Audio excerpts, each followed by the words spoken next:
Jésus a vécu sous la loi. Galates le dit, Jésus qui était sous la loi, n'est-ce pas? Quand le temps est arrivé, Jésus-Christ, c'est comme ça, il ne faut pas christianiser Jésus. Vous savez, lorsque les gens utilisent les genres de versets, par exemple, Jésus a dit, cet esprit-là ne sortira que par le jeûne et la prière. Mais c'est avant la croix, c'est avant la résurrection.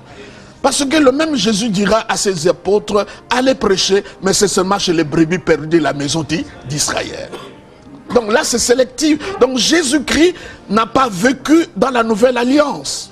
Parce que un testament est valable seulement lorsque le testateur meurt. Et Jésus était vivant. Et comme il était vivant, nous ne pouvons pas dire que c'est le Nouveau Testament. C'est comme ça, même les apôtres n'étaient pas des enfants de Dieu. C'était des serviteurs de Dieu.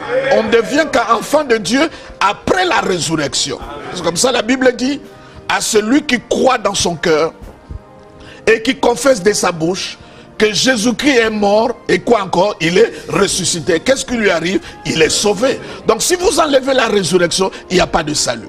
C'est comme ça, le Jésus incarné avait une généalogie, mais le Jésus ressuscité n'avait pas de généalogie. Et c'est celui-là que moi j'ai accepté.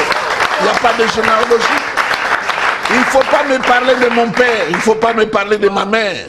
Je prends quelques exemples. Un homme comme Joseph, il a épousé la fille du sorcier de Pharaon, mais rien n'a empêché Joseph de réussir. Il a réussi dans tout ce qu'il a fait.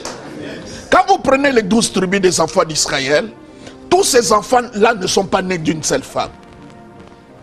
Ils sont nés de 2 femmes, plus pire encore.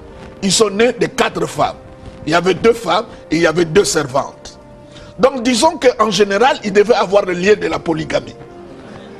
Israël ne devait pas être riche comme nous le voyons aujourd'hui, en érotique, en médecine et dans beaucoup de choses. Ça allait être un peuple faible, parce que c'est un peuple issu de la polygamie. Mais ces choses-là n'ont rien à voir. En Jésus-Christ, je ne parle pas de païens.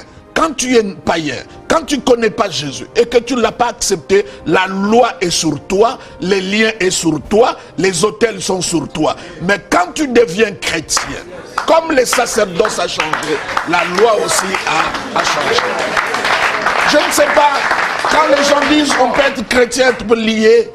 Quand la Bible dit il nous a délivrés, il nous a transportés dans le royaume de son Fils d'amour. Quand la Bible dit celui qui est en nous est plus fort que celui qui est dans le monde. Quand la Bible dit tel qu'il est, tel que nous sommes. Qui condamnera les élus de Dieu? Si 1000 tombent à ta gauche, 10 000 à ta droite, toi tu ne seras pas atteint. Toute arme est forgée contre toi. À partir même de la forgerie, même pas lancée, Dieu le détruit déjà. La Bible dit, je suis en Christ, Christ est en moi. La Bible dit, celui qui sanctifie Christ et moi qui est sanctifié, nous sommes issus d'un même Père. Et il n'a pas honte de m'appeler frère. L'impression que nous donnons, c'est comme nous sommes chrétiens et nous sommes dans un ring, le diable est en train de nous boxer, Dieu croise les bras en train de nous contempler. Je dis à mes amis, réveillez-vous, Jésus-Christ est déjà venu. Il est mort, il est ressuscité. Il est maintenant à la droite du Père. Je pose la question. Quand tu regardes l'investissement de Dieu, depuis que Adam et Ève ont péché, tout ce que Dieu a investi en termes de notre salut, et quand vous regardez la vie des chrétiens, nous ne reflétons pas l'investissement de Dieu. C'est comme Dieu a investi 1 milliard et notre vie reflète 10 $ de bénéfices. Mais je pense que mon Dieu n'a pas échoué. Le problème réside dans l'ignorance. Le problème réside parce que la plupart d'entre nous, nous ne savons pas dans quelle alliance que nous nous trouvons. J'ai déjà dit ça et je le répète. Si quelqu'un est en prison et on lui accorde une grâce présentielle et la personne n'est pas au courant qu'il est gracié, il ne va pas sortir de prison. Beaucoup d'entre nous, déjà nous étions graciés, mais seulement l'information ne nous est pas arrivée.